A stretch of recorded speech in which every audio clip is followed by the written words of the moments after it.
Patrisse Cullors in 2015, long before George Floyd died in Minneapolis, she said, you need to rise the F up, burn everything down.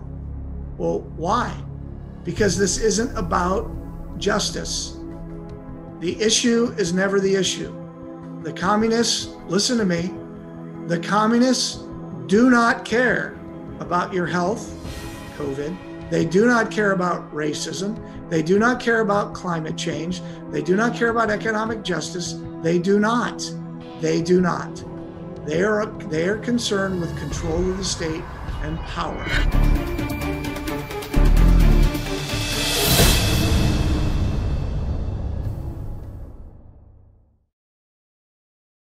But there's more, because not only is that the ideological underpinning of what's going on, they actually have a network here, and the network works.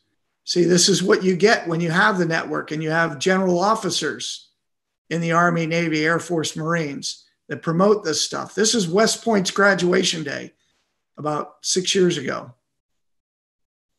Now, the good news is it took a year for the Army to punt that guy like a bad football out of the Army. But the fact that he got in and existed in that environment without ever being outed should tell you where we are. So let's look at the U.S. Communist Network very briefly. And there are 3 or 4 things I want to definitely highlight, which I will try to do. Now, everybody's seen this part of it, but you need to understand that when we were watching these riots, which now I just saw the news this morning in Olympia, Washington, Antifa has stormed and taken over a hotel, literally, because that's what they do, because they're communist agitators. But these are not the main players in the communist movement. The main players currently are the president and vice president of the United States, along with a number of people in the Republican Party, the whole Democrat Party, at least at the national leadership level, and a number of others. And we're going to talk about those. So we see these things: Communist Party USA, Antifa, Black Lives Matter, all this stuff. Let me help kind of unpack some of this in a clear way. And let's start with a little history. Can I get somebody to read this for me, please? It's okay. In 1933, at the direction of Comintern in Moscow, CPUSA formed the American League Against War and Fascism, patterned after Antifa formed in Germany in 1932. So the Comintern is the International Communist Party, okay? Originally headquartered in Moscow. And in 1933, at the direction of the Comintern, the Communist Party of the United States created the American League Against War and Fascism. It was just Antifa under a different name because the purpose was the same. John, how do you know the purpose was the same? Well, because Manning Johnson, who was a member of Communist Party USA and actually ran as a communist candidate for Congress in 1935, for those of you who don't realize how long this has been going on, he left the Communist Party in 1939 and became a government witness.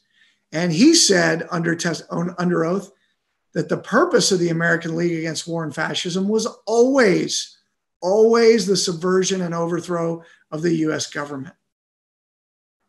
Now, when we look at Antifa, look at the bottom left picture in black and white, which is Antifa in Germany in the 1930s after it was established. Look at the flag and then look up one photo and look at the logo of Antifa in 1933. And now look at the logo of Antifa in 2021. There's a reason it looks exactly the same. Okay, it's not just aesthetics. But Antifa is working together with ISIS and Al-Qaeda, or now IS, the Islamic State, the leading military jihadi organizations on the planet. By the way, also Hezbollah. But I'm going to focus on this piece of information. Now, Ed Klein wrote this book, All Out War, The Plot to Destroy Trump. He publishes the declassified FBI document, which was published and delivered to acting director of the FBI, Andy McCabe, July 11th, 2017. Okay. And was published in this book. So let's just look at this is the actual report, Appendix C of the book. Let's just look at a few things. Number one, the government's task force uncovered a meeting in Hamburg, and there's evidence that US-based anarchist radical groups traveled to Germany and took part in the violence. There's also evidence that they met with ISIS. Now, this is the Antifa group from Oakland, and it says ties between 3 key leaders in the Oakland group met in Hamburg with leaders of Al-Qaeda and in 2 different groups. The leader from AQAP is an Egyptian-born male who's known to be in charge of finances and recruiting for Al-Qaeda, right? There's evidence from informants that he, the Al-Qaeda guy, is helping the Oakland group acquire weapons, bomb-making equipment, toxic chemicals, and gases. One of the men from Oakland traveled also to Syria to meet with ISIS. The purpose was for training and tactics, but was thought to be primarily a bonding visit to discuss possible massive disruptive attacks on the US. So this is no BS, folks. These are the communists working, and you're going to get more of this later. This is the communists working at the ground levels with military jihadi organizations. The last thing I just want to share is that the report says universities were also extremely useful for the communist goals. They used school facilities to make posters. Drama department's been used to make masks and disguises. So no surprise there. Universities being used to promote communism. What a shocker. I would argue that the vast majority of schools in America are gone. Matter of fact, I have a list for my own children that's about up to 15 schools in America that I've kind of figured out are not, and probably, or they're the least affected as of now.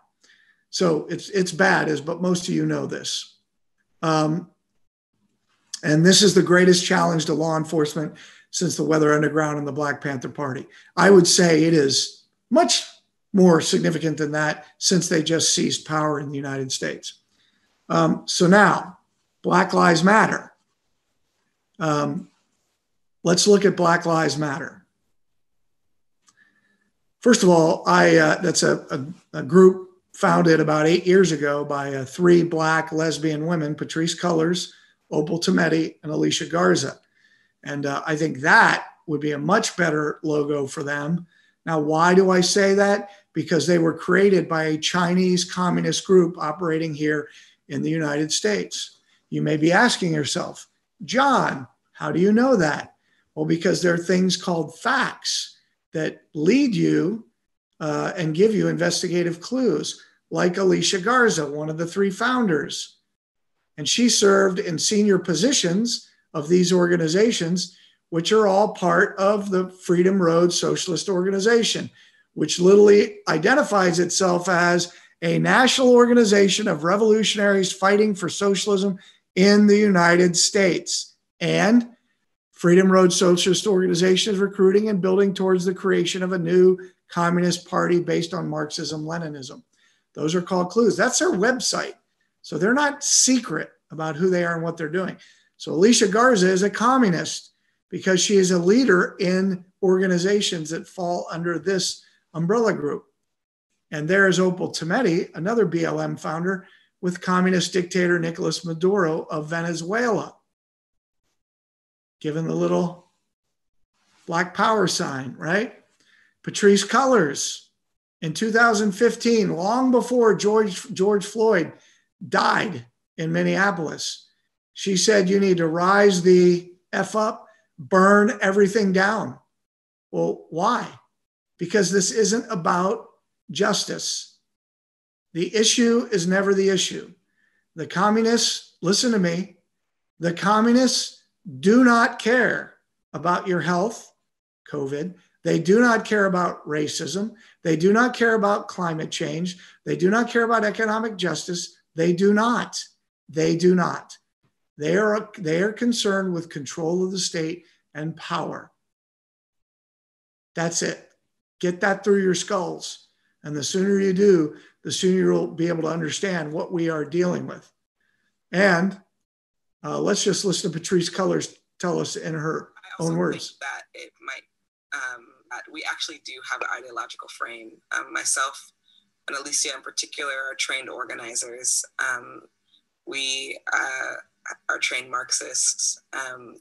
We are super versed on sort of ideological theories. How about that? So they're not just people worried about racism. Matter of fact, they're not at all. It's a tool to get their objectives. And if you've noticed, they accuse others of what they do, right? You're racist. Well, actually, you're the party of the Ku Klux Klan. You're the party of the resisting civil rights laws, by the way. You're the party of segregation. So what are you talking about? You're the party that stands up and honors publicly people who are senior Ku Klux Klan leaders like Robert Byrd and others, and say they're great Americans and great examples for how we should live. So please spare us the BS. Black Lives Matter in Communist China. Let's tie these two together real quick. So the Chinese Communist Party creates the Chinese Progressive Association, which operates out of San Francisco in the United States.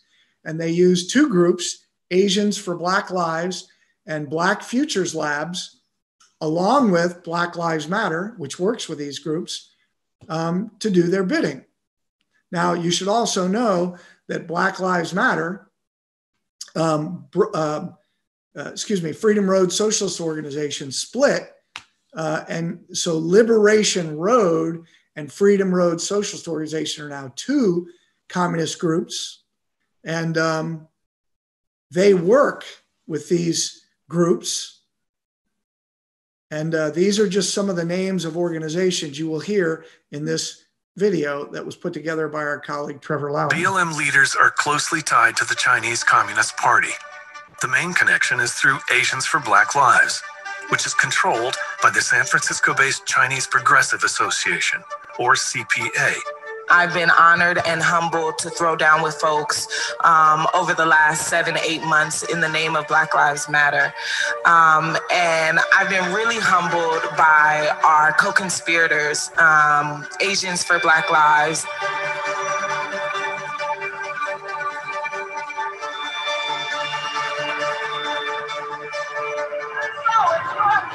The CPA is the Communist Party of China's main West Coast support group. Pam Ta Lee is an Asian for Black Lives member and a CPA leader. I'm the chairperson and a founder of the Chinese Progressive Association. That our roots start back in the 1930s, who were our mentors. And they came out of around the Depression, and they were socialists, they were communists. Alex Tom is a founder of Asians for Black Lives and a former chief executive officer of the CPA.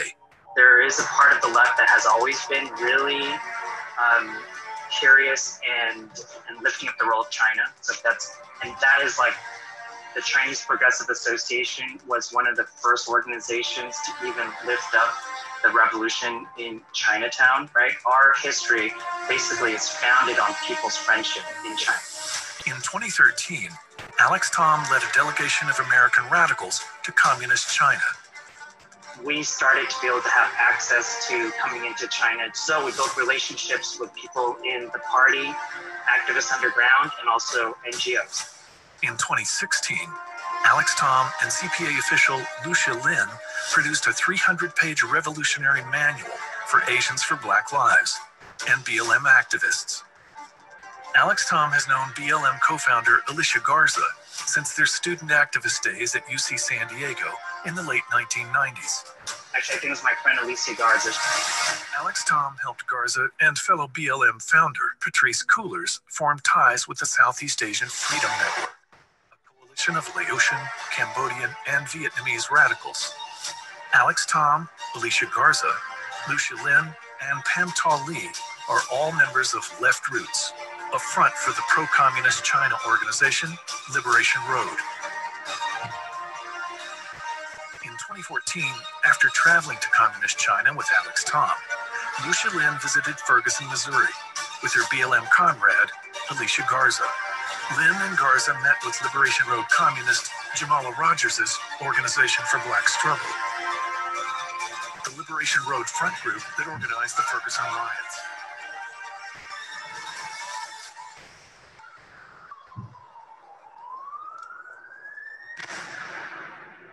CPA funds Alicia Garza's far-left voter mobilization organization, Black Futures Lab. China has had a very important role in funding left experiments. When a communist Chinese oil company got pushed back for drilling in land belonging to Ecuador's indigenous Sapara people, Pam Ta Li helped smooth over China's public relations problems. But there's also these other things, these loans that are being made throughout the world from China for energy. And on the back here is a site that I would love for you to go to sign on in support for the Sapara people. They are watching this. They developed this letter, and we delivered it to the Chinese consulate a couple of weeks ago, which really helped them a lot. Alex Tom is also very close to Chinese communist officials in San Francisco. And we have a relationship with the Chinese embassy. Like, we actually have I've had to have various conversations with them about our positioning. And shares the Communist Party of China's hatred for President Trump. We just got to stay eyes on the prize. Now, from anti-Asian violence being documented to attacks on China and defending China, to me, the main thing is we got to get rid of Trump. These are your marching orders. To go beyond Trump, we must stand together in our resistance. Pam Ta Li and Alex Tom both work closely with former CPA Chief Executive Officer Eric Marr, a longtime supporter of Communist China and Asians for Black Lives. Eric Marr is also a close ally of veteran Bay Area activist Russell Lowe, who was a former office manager for Senator Dianne Feinstein, and an identified Chinese Communist Party spy. The Communist Party cares about U.S. race relations.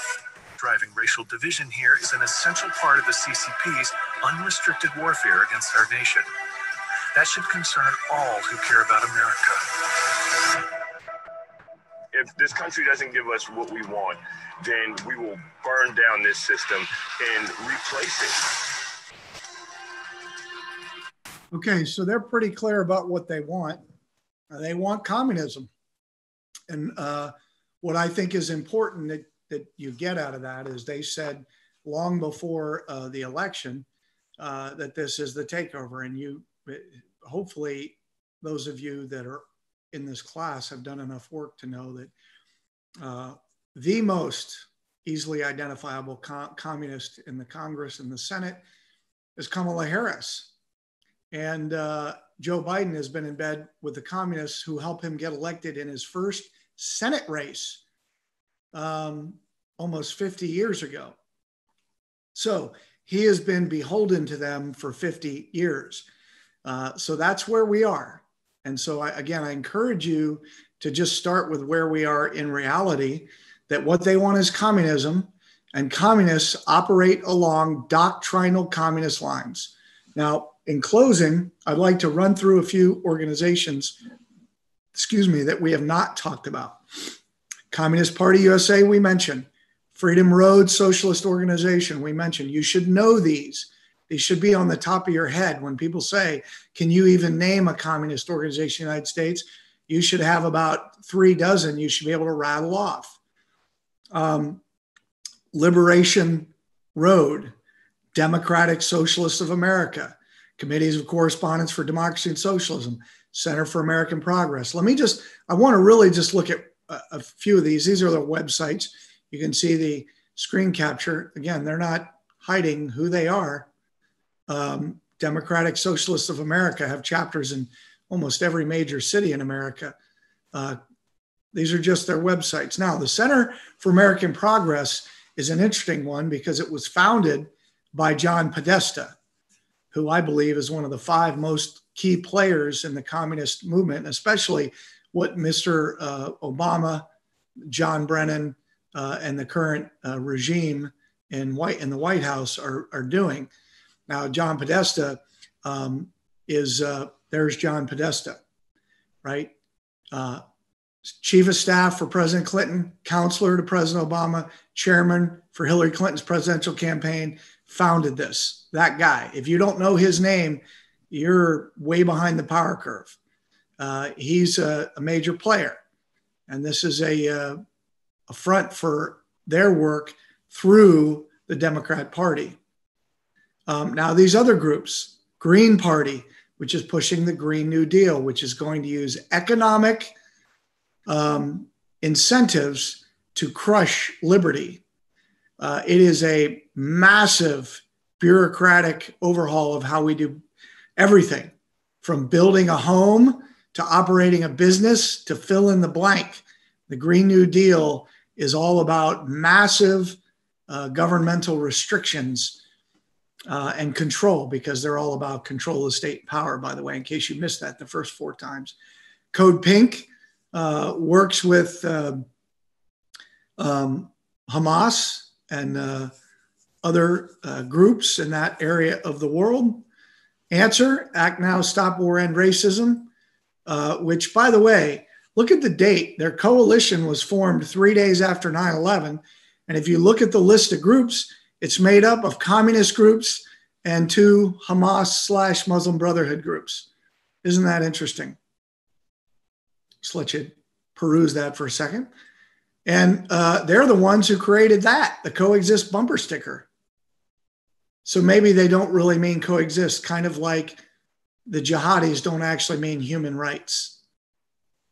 It's about controlling the language. It's the number one way they do it. Controlling the message, controlling the narrative through controlling the language. RevCom, the Revolutionary Communist Party USA. You see their revcom.us at the bottom of these signs. Here's a clue. When you see 5,000 people show up right on time with pre-printed signs, the chances that's not communist are right around 0. Okay, just so you're clear on that. So a black man dies in police custody who has enough fentanyl in his system to kill a horse, and while he's wandering around is saying, "I can't breathe." But that's not what they show us for the first week until they release the body cam video, because it's about propaganda. It's about supporting an operation. Within 36 hours, we've got dozens of cities in America where you have thousands of people with pre-printed signs protesting. And by the way, there are pallets of bricks, water, and milk for them. Isn't that weird? And the FBI still doesn't know where those things came from. That's how dysfunctional they are, by the way. And you see the mix, right? Socialistworkers.org, we welcome Muslims, right? You see all this, LGBT. They're killed under the communist and Islamic systems, but we're all one big happy family. And then, of course, you saw all this stuff, police chiefs walking with communists right there. That's what they're doing. And it doesn't matter that they don't know it. If they don't know it, it means they're too dumb and too incompetent to hold the position they're holding. Just FYI. It's called criminal negligence. And there's the FBI's Washington field office. Motivating. There you go. Good job. And that's in Spartanburg, South Carolina, right out in front of the police station. They allowed that nonsense. Communists to write their names on the road, paint it. Now, I just want to finish with this. Trevor Loudon in 2019, and then he updated it in August of 2020, his list of 65 members of Congress who are easily identifiable as communists. And you can get this. As a matter of fact, I think I just realized I failed to link that on our page. That was on my short list of things to do. But you can certainly, it's available on his homepage. and you can click on the names and get a detailed listing. There you go. Now I'm gonna actually stop here for time's sake, and just say this: what we're experiencing right now is the culmination and the intentional outcome of a 100-year communist movement and 60-year Islamic movement in the United States, whose sole purpose is to destroy the republic. The communists and their allies have just seized power. We now have people in positions of authority who are, at a minimum, communist sympathizers and jihadi sympathizers, and some people that can be identified as communists and jihadis inside the system, like the current illegitimate president's National Islamic Advisor, Farouk Mitha, who's a Hamas operative. So that's where we are. But this, I hope, gives you an understanding of a bit of what's going on.